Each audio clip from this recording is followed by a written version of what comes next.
Welcome back, everybody. This is Eric and Chad here with Iraq Veteran 8888. Today we've got another Gun Gripe episode for you, and we're going to be diving into this fiasco involving braces. You guys know that we've already made a couple of videos talking about this year, but right now we are literally on the heels of the release of this document that's been floating around that's in the Federal Register now. In fact, it went live today.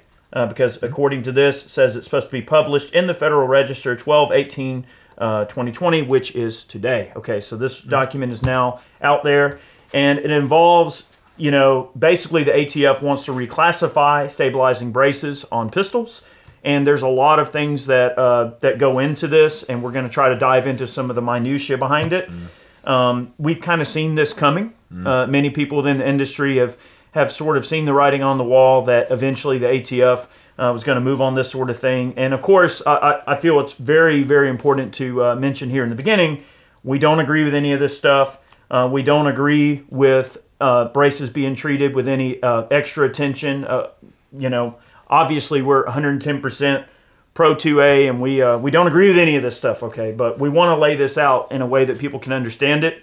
Before we get too deep into this, I would like to say Chad is wearing this really attractive hoodie. Look at that. Ooh, yeah. And they're available over on Ballistic Ink on our shop. So check it out. If you love the channel and you wish to support us, go pick up a shirt, a hoodie, a beanie, a hat, or the paraphernalia over on Ballistic Ink, and we would graciously appreciate that very much.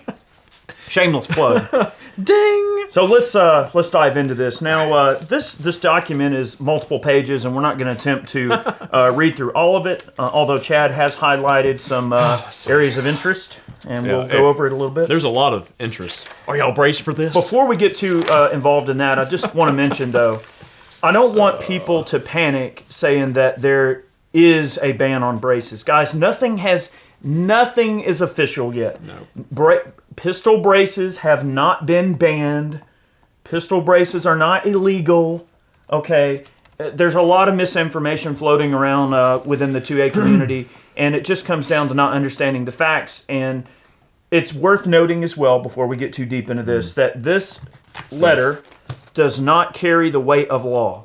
This is not law. All this is the ATF saying, this is what we want to, propose, that we look at it in this way, this way, this way. Basically what it is a proposal to have a defined set of standards to determine what constitutes, and remind you, this is not me talking, this is what the way the ATF is looking at it. In their mind, what constitutes potentially creating an SBR with putting a brace on a pistol. The issue becomes, and what we've discussed in many other videos, especially the one that we did on the issue with the Q honey badger and all the stuff that Q was going through, was that when the ATF issues an opinion letter, it's not a holistic solution.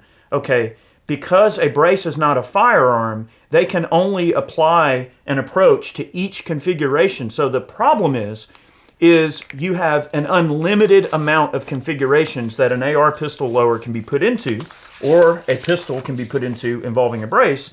And the way the ATF is looking at this is that there's only so many configurations that have actually been approved with something like an SBA3 or whatever. So the issue definitely comes down to them.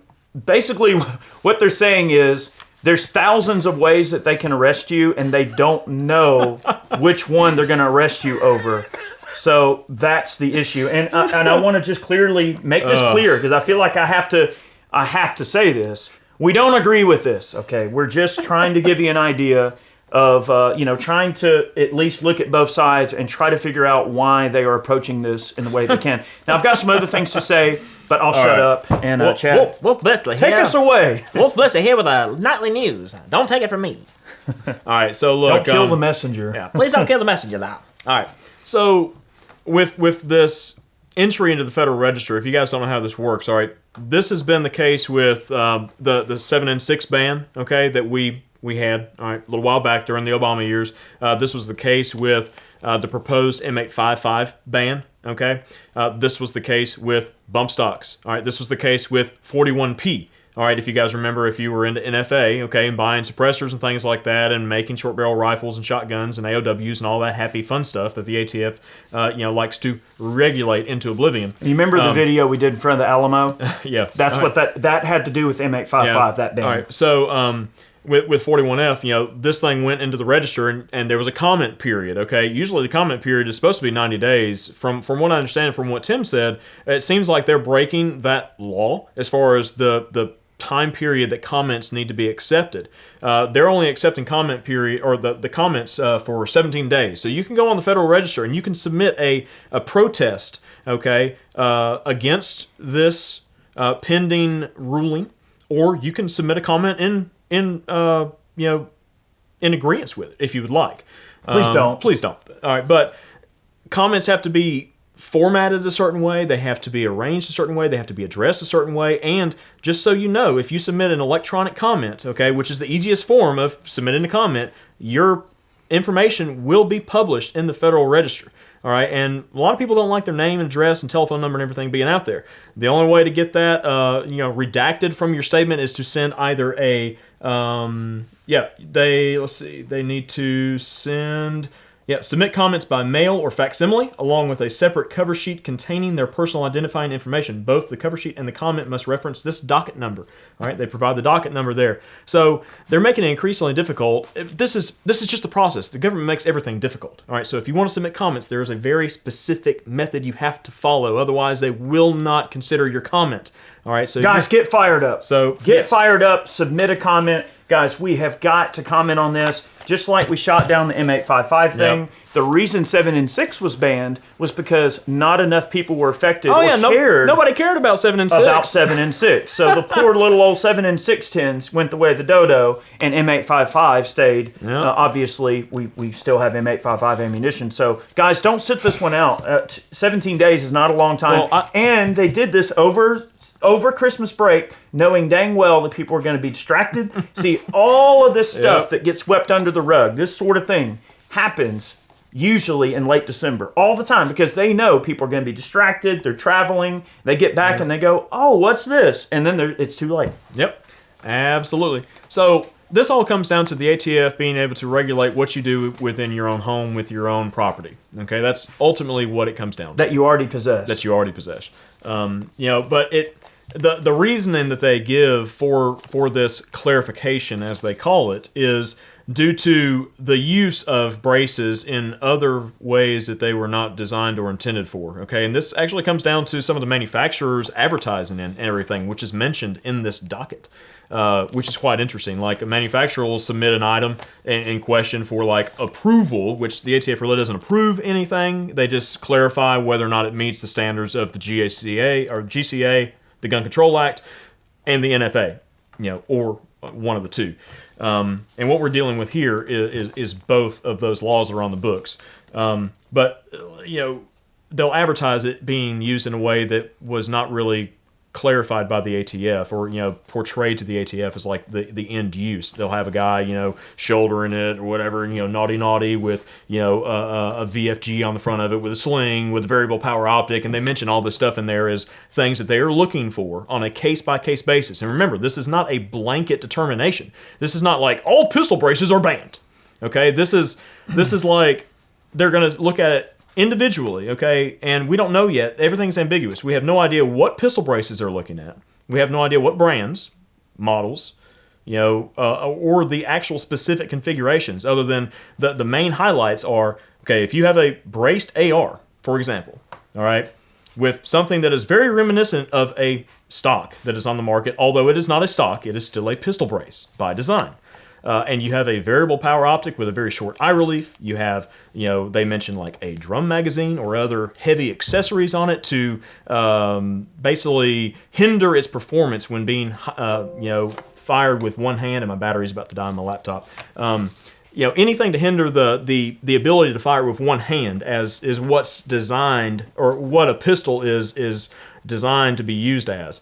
That's what they're getting at in this letter. But it still comes down to the fact that the ATF is wanting to sneak into your door and peek over your fence, or whatever the case is, and say, you shouldn't be doing that. All right, there's some difficulties in all of this. Okay, difficulties for one, is why have we allowed rogue government agencies to create situations where you're a criminal and you don't know it, Yeah. where they can say you're a criminal and there's nothing you can do about it and you didn't even have a say in it.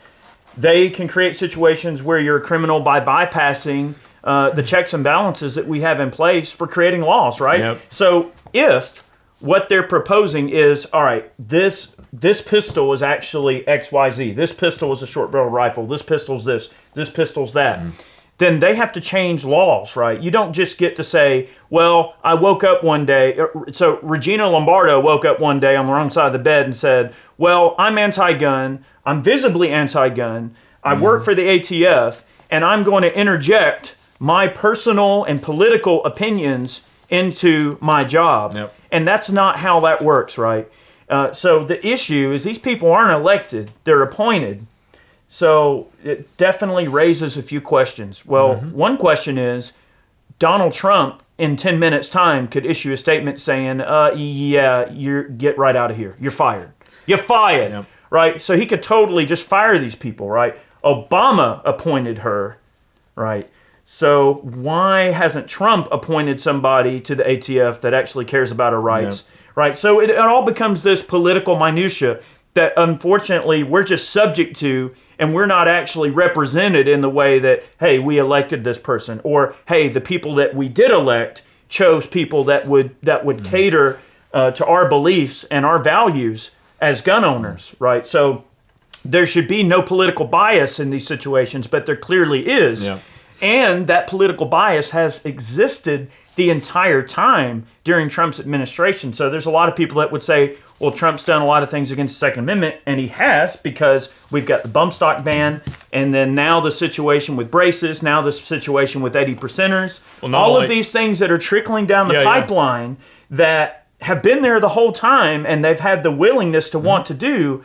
But now the question you have to ask yourself is, could they not do it because they didn't have Trump's graces, and now they're emboldened because of a potential Biden-Harris administration, and now they go, all right, the big guy told us we could do it and told us that this is how we should be directed to do this, so now we're going to do it. So now they've got the political landscape necessary for them to carry out what they've wanted to do all along. Now, is that the case? Or is Trump, who is still president for the next 30 days, by the way, is Trump saying, yeah, I don't give a crap, just do whatever you want because I'm going to kick and scream on the way out, if that's the case. Yep. Now, there's another thing that chaffs me about this that I want to mention before we move on. Good.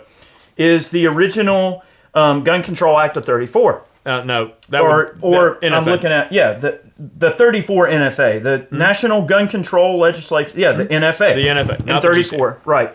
So it's so confusing because there's so much of the crap they've done over the years. But if you go back to 34, okay, the reason I mentioned the 34 ban is because the stuff that it deals with, right, they were concerned about gang violence. They were concerned about like extreme criminal activity. They were concerned about like the mafia and the mob and organized crime and people using various forms of firearms to commit crimes.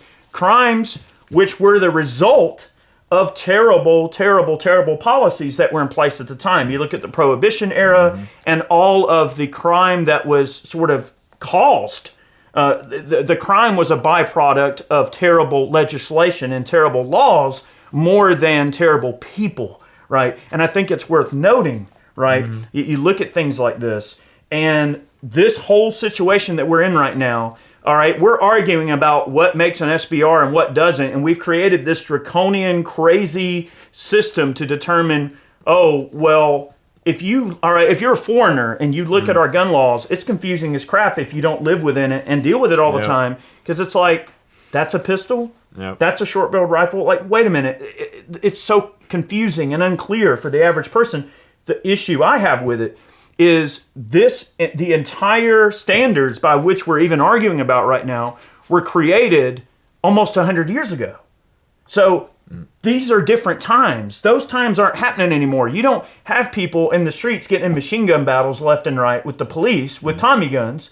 You don't have situations where crimes are being committed with these types of devices, whether legal or not, whether you agree with someone having it or not. All of those things are irrelevant, right? We have much better crime statistics and data at our fingertips now than what they had back in 1934, right? And there's a lot more people now than there was in 1934. So as a result, you have more people, which means you have more data, which means you have more potential for crimes being committed. It's just a known fact that the more people there are, the more people that can commit crimes. The more guns that are out there, the more that all these jurisdictions and everything have lots of things going on. They need bigger police forces. All of these things just compound upon each other. The more people exist, especially within a smaller area. You look at like Chicago, you look at these big cities, you look at New York, where they have really draconian gun laws. And the more people you cram into a tinier area, the stricter the gun laws are. And the reason I bring this up, and I've been thinking about it for ever since this document dropped, I've been thinking about it. Always thinking. I want to get it off my chest. The thing is, right, with all of this, is the difficulty in it is that we are following procedural guidelines that are almost 100 years old, that don't apply to this modern day and age anyway, right? We have the data. If the ATF is being honest with themselves and the American people, right, never mind what, if we're passing laws through Congress or if the president signs an executive order or any of that, never mind any of that. Just the ATF, even just Regina Lombardo, if she is really being honest with herself, can she look at the situation and go, all right, there is a merited reason for us approaching this and trying to kind of get that extra chip off the block, right? Is there a merited reason for this based on the data, right? So, all right, out of all of the gun crimes that are committed in the United States every single year, okay, how many of those crimes are committed with the type of item in question here? Okay, and then out of the items in question, how many of them have braces on them? And I guarantee you that you have a much higher chance of being killed by gravity than you do by any of these items in question. So it is so non-issue that it now becomes a politicization of a politicization. Politicization. I can't say that right. Politicization. It becomes, they are politicizing our rights and turning something into an issue that not only isn't an issue, but there's no data to back it up anyway. And if the data is there, it's so non-conclusive that this is just political saber rattling. This has nothing to do with the interest of public safety at all. Hey, can I borrow your soapbox? Well, but it's true. I mean, you're talking about the anti-gunners always want to approach this thing. Well, the Second Amendment was written back when there was muskets, right? Well, it's easy for them to say, well, the Second Amendment was written back when there was muskets. But then, all right, a almost 100-year-old law, we're still living. There's not Al Capone and guys in suits with freaking Tommy guns. Look. You got to remember, okay, these laws and everything are written to encompass the lowest common denominator of society. I mean, that's how all this kind of stuff works, all right? If there's criminal activity that is an iota of 0.1% using a particular item in question, then, oh, Lord, we got to put some legislation through Congress to get these things banned because they are a threat to public safety. What I was going to say earlier was don't forget Trump and red flag laws, okay, guns first, due process later. Yeah, Trump I don't like that. suppressors. Yeah, I don't like suppressors. All right, this is the kind of crap that we deal with this administration, okay? Spineless Republicans, too. Rhinos, yes. All right, and we won't go there. All right, so look, this is just looking at this very objectively, okay? I'm just reading out of the document, okay? This is what the ATF is getting at here, all right? So the GCA and NFA generally regulate firearms and not individual components, and as such, the ATF does not classify unregulated components or accessories alone. However, components or accessories can affect the overall classification of a firearm because of how the component or accessory is actually used, and may be relevant in assessing the manufacturer or maker's intent with respect to the design of the firearm, and the design of the component or accessory may result in a firearm falling within a particular statutory definition. Stabilizing braces are one such component or accessory the ATF has encountered. All right, and this is partially because so many freaking manufacturers and so many people out there would write the ATF and say, hey, is this okay? Is it okay if I do this? If I put this item here on this gun with this stuff, is it okay under the law? Instead of just doing it all and you're not doing about in that case is giving them a reason to go, well, we didn't think about that, but now we have. All right, so look, And look, there's something very specific here, all right? Accordingly, the ATF must evaluate whether a particular firearm configured with a stabilizing brace bears the objective features of a firearm designed and intended to be fired from the shoulder, and thus subject to the NFA on a case-by-case basis. Like I said, this is not a blanket determination. This is not something that they're saying, oh, all braces are banned. If you've got a brace pistol, you're bad. All right, but we don't know. We don't know what. And mind you, adhering to standards that are almost 100 years old.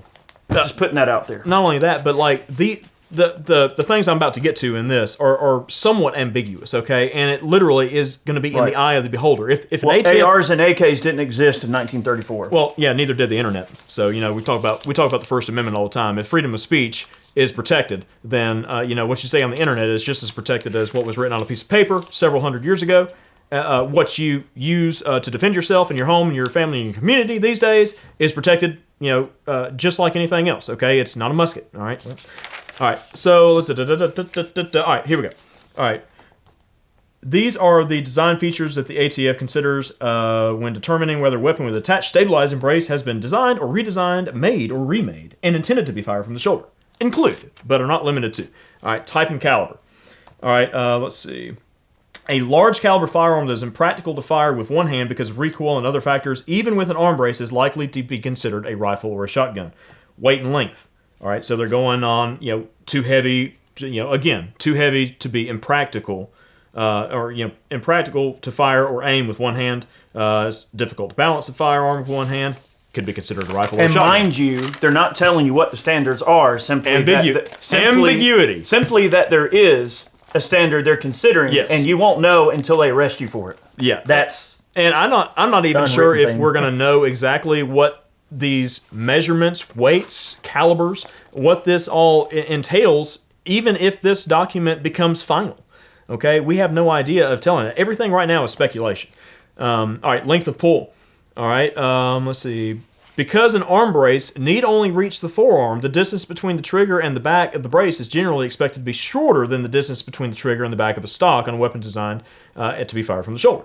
All right, so they're going on length of pull. Attachment method.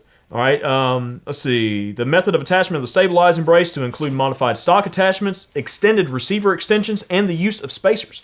Let's see, and they also mention some of the parts that are shared with rifle stocks, okay, that are used on certain braced items. All right. Anyways, real quick, Chad. Go ahead. Length of pull, okay? That, it doesn't make any sense what they're saying because, all right, the way you fit a stock, okay, to a person is you put the butt of the rifle stock right here in the turn of the arm, and you reach forward. See, actually, this length of pull for me is maybe just a little bit too short. Mm-hmm. Right? So that length of pull is based on the length of the shooter's forearm. Okay? So a properly fitted stock will be longer or shorter based on each person's individual body characteristics and, all of those things. So that's why a properly fitted shotgun or rifle is going to be much more comfortable for you because length of pull is an individual aspect, right?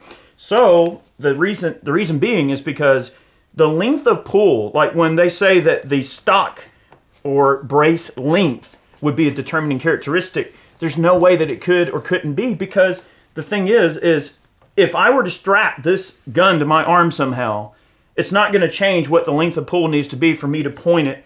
You know what I mean? So I don't see how they really have that holds any water because length of pull is a very individual thing. All right, so the length of pull thing, I believe the way the ATF is looking at it is from the aspect of, as you mentioned, okay, it's the length of pull is in relation to a stock on a rifle or shotgun. Length of pull has nothing to do with an arm brace, okay? Or a pistol. So, right, the pistol you hold in your hand or whatever. Let's see, attachment method. We already kind of went over that. All right, stabilizing brace design features. All right, this was kind of a hot point. The design of the stabilizing brace compared to known shoulder stock designs. This is things that the ATF is looking at when they are going to go by on a case-by-case basis and determine whether or not a braced firearm in question is or is not in violation of the NFA. All right, the amount of rear contact surface area. The material used.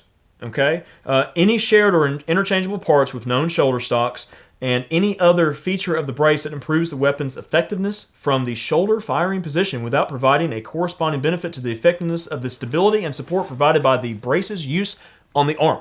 Oh man, I right. mean, God forbid that someone shooting a pistol be able to actually hit what they're aiming at and put the rounds in a safe area. You know what I mean? Like, why wouldn't you want someone to have better control of a smaller firearm, right? Yeah. It just, what are the, my question, all right? Here we Regina, go. if you're watching, you're probably She not, ain't but if you are, why, what do y'all have to be afraid of?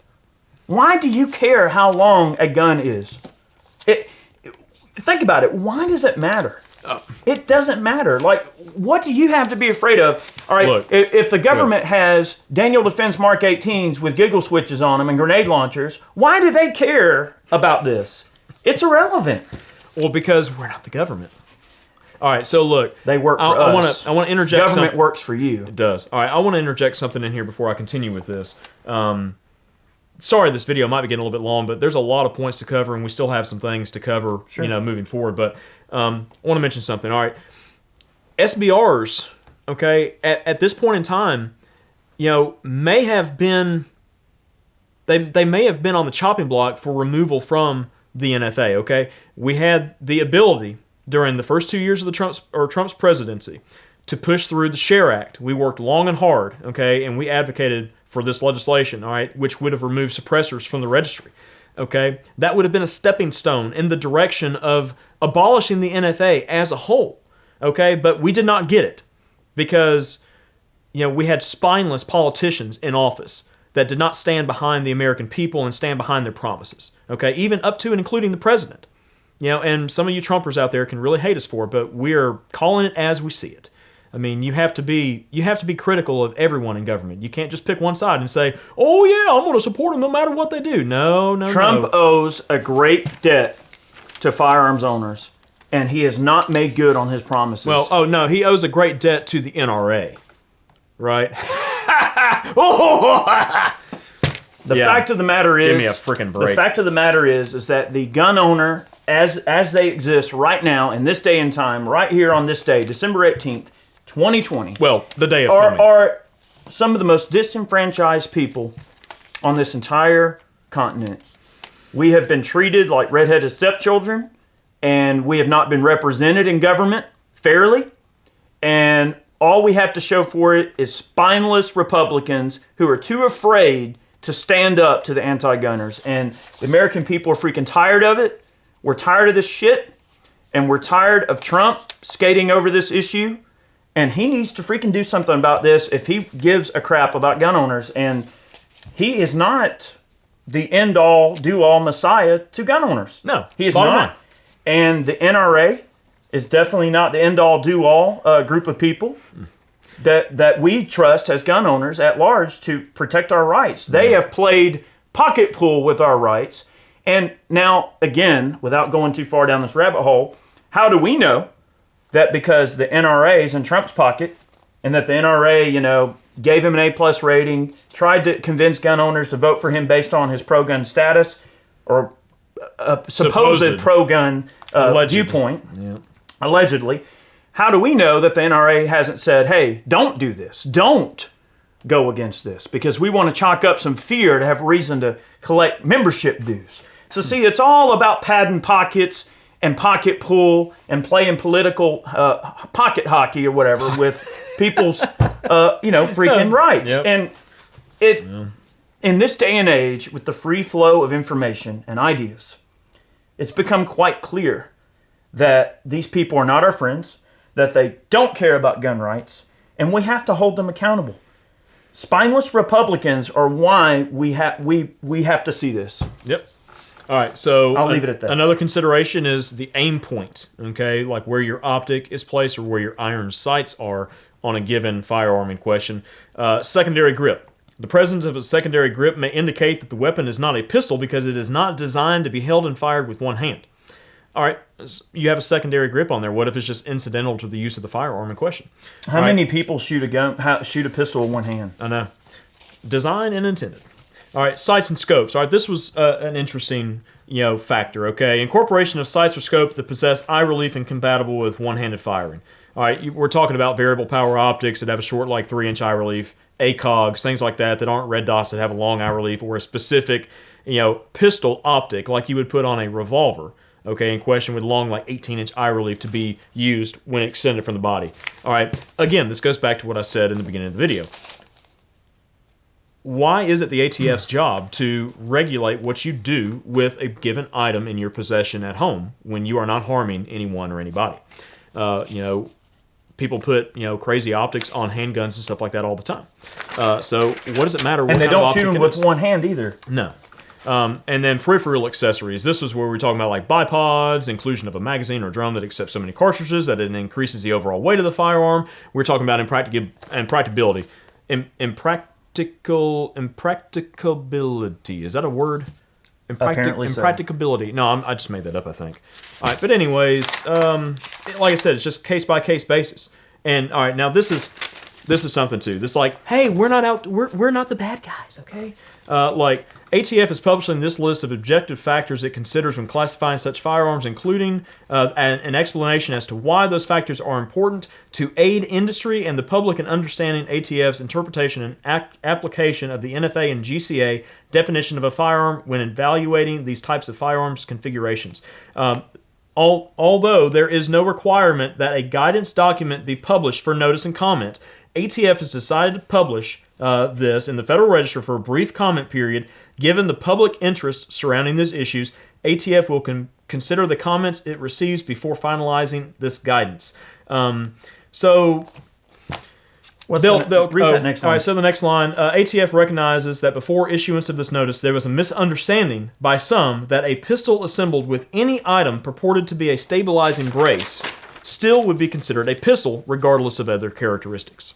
Okay. While some, this is another important thing too, while some stabilizing braces may be lawful to be used on pistols without bringing the firearm within the purview of the NFA, that is not necessarily the case for every pistol because some firearms are configured or have characteristics such that they meet the statutory definition of a rifle or a shotgun. Also, the ATF understands that most individuals who acquired affected stabilizer-equipped firearms did so in good faith reliance on representations made by those selling the stabilizing braces or the firearms that those firearms were not subject to the NFA. Right, but those people manufactured those items, marketed those items, and sold those items under guidance received from you in the first place. Yep. All right, So you can't kick that can down the road. That's not how that works. So now this is where it comes into the mass like registration scheme, okay? This could certainly be construed as such because if you have a brace-equipped pistol, okay, and you have these objective features that they have laid out here and detailed, with with ambiguity, okay? Detailed with ambiguity. That's an Details oxymoron. with no details. How about that? That's an oxymoron, but the ATF is going to direct the DOJ, or the DOJ is going to direct the ATF to waive the $200 registration tax. Okay, if you wanted to turn your pistol that's configured in what could be construed on a case-by-case basis as a rifle or a short-barreled rifle under the NFA, you can register it for free. Okay. But like, oh, well, here we're just letting you register your items. Okay, that's one option. The other option... How kind of them. The other options are permanently removing the stabilizing brace and disposing of it, replacing the barrel of the firearm, 16-inch or greater for a rifle, 18-inch or greater for a shotgun, surrendering the firearm to the ATF, or destroying the firearm. But, there's not going to be like any paper trail or anything crazy. Like, they're not going to go back and look at 4473s or trace, private sales and things like that to make sure that, you purchased this beforehand. So, it's okay for you to do this. It's in good faith. I mean, I get it. I get where they're coming from, but it's still something that comes down from a draconian head of the ATF who is inserting her bias against gun owners and against firearms in general into her work, okay, and into the organization that she heads. It's not like everybody at the ATF isn't out to get you, but this lady is. This lady is. I mean, it's a sad state of affairs for sure. Until that process is separately implemented, the ATF will exercise its enforcement discretion not to enforce the registration provisions of the NFA against any person who, before publication of this notice, in good faith acquired, transferred, made, manufactured, or possessed an effective stabilizer-equipped firearm. But again, we don't know what exactly is affected. The contents of this document, this is important. Yes, it is. The contents of this document do not have the force and effect of law and are not meant to bind the public in any way. This document is intended only to provide clarity to the public regarding existing requirements under the law or department policies. This guidance does not alter in any way the department's authority to enforce federal law and is not intended to, does not, and may not be relied upon to create any rights, substantive or procedural enforcement at law by any party in any other civil matter or criminal. Any other matter, civil or criminal is what I meant to say. So, and it goes on to talk about the public comment period. Yeah, that's what I mentioned that earlier, about the specifications for leaving the comments and such. So I went over this in the beginning of the video. That's right. But yeah, it's just, so we don't know, this reminds me a little bit of the Obamacare, okay, when it was rammed through, okay, the newly appointed Congress by Nancy Pelosi. We have to pass it before we can tell you what's in it. Well, right now, Mitch McConnell is talking about, this next run of coronavirus stimulus checks and all of the, all of the stipulations that are going to be, put on in order for that to be approved, right? And Pelosi has purposely played political pool with the stimulus checks, right? Oh, yeah. Now, no matter how you feel about that, I fear that what's going to happen is on the first legislative session of 2021, right, when Congress, comes back after the holidays and reconvenes, how do we know that this is not going to be part of the pork that's added in? They're going to go, oh, well, people need the COVID relief and everything. Oh, well, I'll tell you, and the left goes, all right, well, give us this, right? Give us this ability, and we'll go for it. And that's the problem. Each side plays against each other, and each side tries to add all the pork in there that they can to try, and that's how politics have gone now. Two wings of the same bird. And I have a big problem with that. And I am totally against this, right? When we look at all of the problems that we clearly already have, right? And I'm not going to go down this rabbit hole, but you look at all the things that are going on with foreign interference in our government, all of these, of these foreign governments that are meddling in our affairs, right? And we have all of these clear and present dangers that are here right before us that affect the people much, much more, right, than something that is just some made-up boogeyman. They're trying to make this situation seem as if there's some crazy, crime, running rampant as a result of these items being out there, when it's just clearly not the case. Braces have been around for almost 8 years now. So it's not a new thing, right? And if the ATF truly thought way back when that these braces would be a problem, it's not like they haven't seen all the thousands of different SKUs of firearms from dozens of manufacturers coming out that are equipped in this way. Why didn't they stop it then? Why didn't they see the first one go out off the shelf and go, whoa, whoa, whoa, whoa, whoa, hold the phone. This is not okay, right? They didn't have a problem with it then. So now that there's a political environment that is conducive to them having their way as an agency, and Regina Lombardo being able to interject her political beliefs into her job, now that she has the political environment to do so, now it's a problem? Please, give me a freaking break. That is such a crock of bullcrap, and anybody with half a brain sees right through this. We have to hold them accountable, right? The government works for us, okay? The Constitution is a document that limits what the government can do, okay? This isn't about telling us what we can and can't do. It's about limiting the powers that the government has over us, right? And there are many, many, many, millions of law-abiding gun owners that own the stuff in question that is in this document and go about their business and protect their families and go out and have fun and shoot and do their thing, and they aren't bothering a dang soul. And to put them under this crazy NFA purview, which, to be honest, the majority of Americans are intimidated as heck by NFA. They don't want to have the government snooping in their business. They don't want to register something because they feel that it's an invasion of their privacy for a government bureaucracy to know what they have in their home, or to even know that you're a gun owner, right? If you have an item registered in the NFA, then they can go, all right, well, this guy's obviously a gun owner because look, he has XYZ. A lot of people have a problem with that. And we shouldn't be creating an environment where it's okay for a bureaucrat to go, well, we'll let you register it for free, but we get our registration. And see, it's all about registration. It's about control, right? You look at the NSA, you look at all of the surveillance, you look at all the facial recognition software, and all this intelligence that the United States government has at their disposal.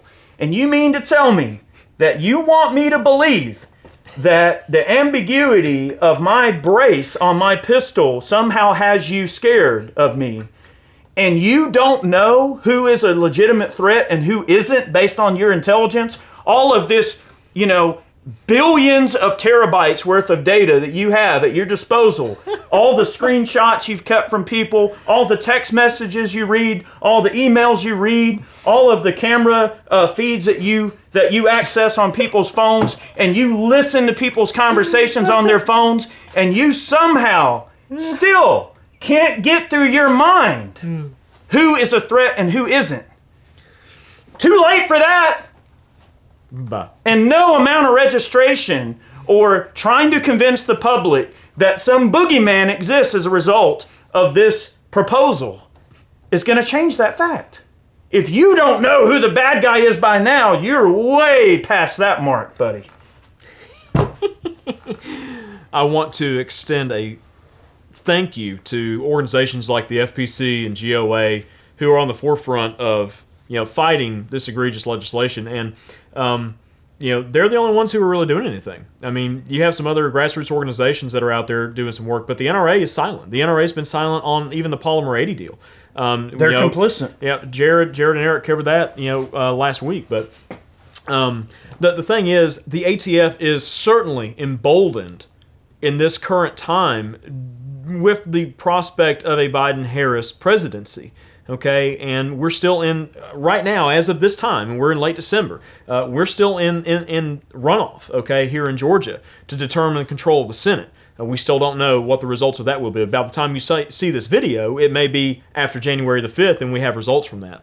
But the ATF is certainly emboldened. Just this morning, I read a report that the ATF raided a manufacturer, they raided a business who sells Form 1 silencer builder kits, because not everybody has access to a mill and lathe, and these are kits that are not drilled. They don't have apertures drilled through them. They are not assembled. They are meant for you to be able to Form 1, okay, your silencer in question, and then when you receive your form back, then you can drill those out and assemble it into a completed silencer without having to go through and pay a machinist or buy a mill and a lathe and everything like that. Well, the ATF has raided that individual, okay, and seized all of his assets pretty much. No criminal charges at this current time, but the ATF is definitely emboldened. And with a Biden-Harris presidency, you're going to see more of that.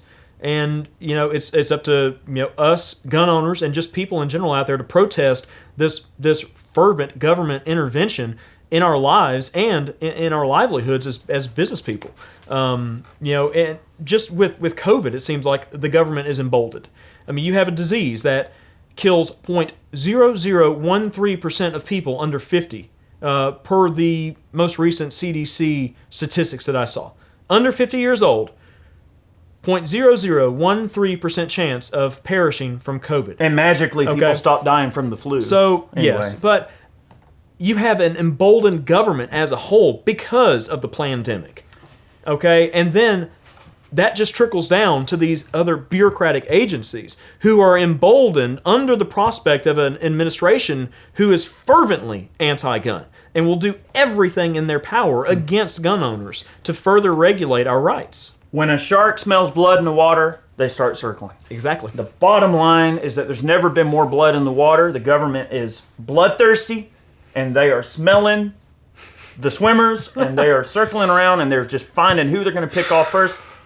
Listen, I appreciate you guys that have stuck with me this long in the video, but I'll just end by saying this. Republican leadership that's out there, you need to dang get out there and lead. Be a leader. Yeah. Stand up to the anti-gunners. We put you in place for that purpose. Okay, many voters that vote Republican are one-issue voters. There are many gun owners that are not satisfied with your performance. Okay, if you do not start growing a pair of testicles and leading, we're going to vote you out and replace you with someone that will. Or maybe we start up an entirely new party that actually gives a crap about the Constitution.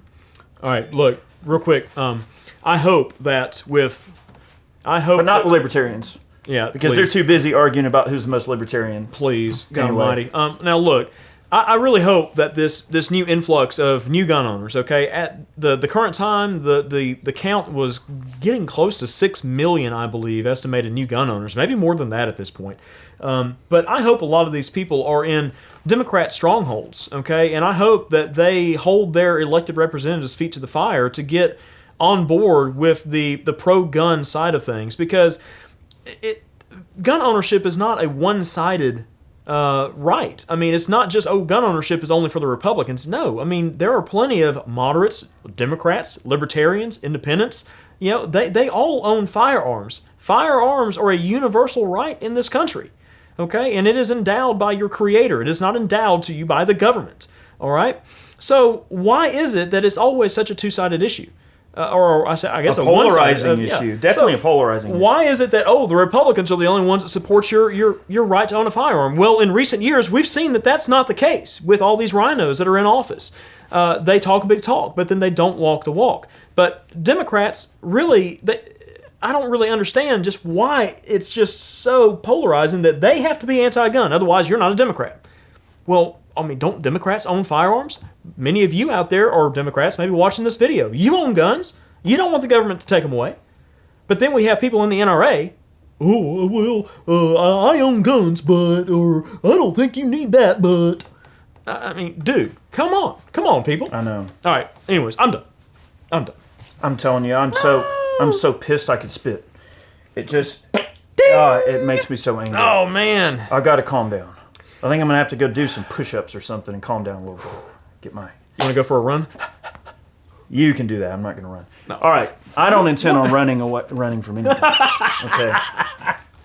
I'm gonna stand and deliver. Okay. That's what I do. Okay. Look, guys, it's not the end of the world. All right.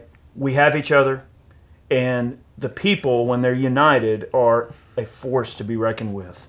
And I think it's important for us to remember that we outnumber them greatly. They know that. They're afraid of that. And they may have the appearance of authority, and they may want you to think that they are your betters. But we all know that we have them outnumbered thousands to 1 to their 1. And they are going to do what the people want. They're going to adhere to our will. They work for us. They are our representatives. We are not a zoo, and they are not the zookeepers. Okay? And we will have absolute freedom as we have it enshrined in the Constitution. Okay? Yeah. I mean, that's just the bottom line. It's like, Yep. if you have to live that way, right? So life, liberty, and the pursuit of happiness is a mantra, but it simply doesn't mean anything if you don't actually use those rights as they're intended. Use them or lose them. Use them or lose them. So, there's definitely a slippery slope that we constantly find ourselves on, not only as a channel, but as a country, or us as a YouTube channel, and as personalities, which I don't think you really want to look at it like that.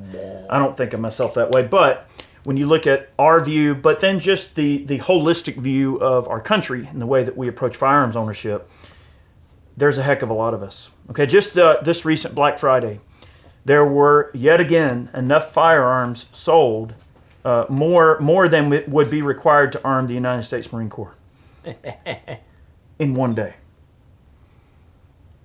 So, who has the guns? There are so many firearms in private hands in the United States.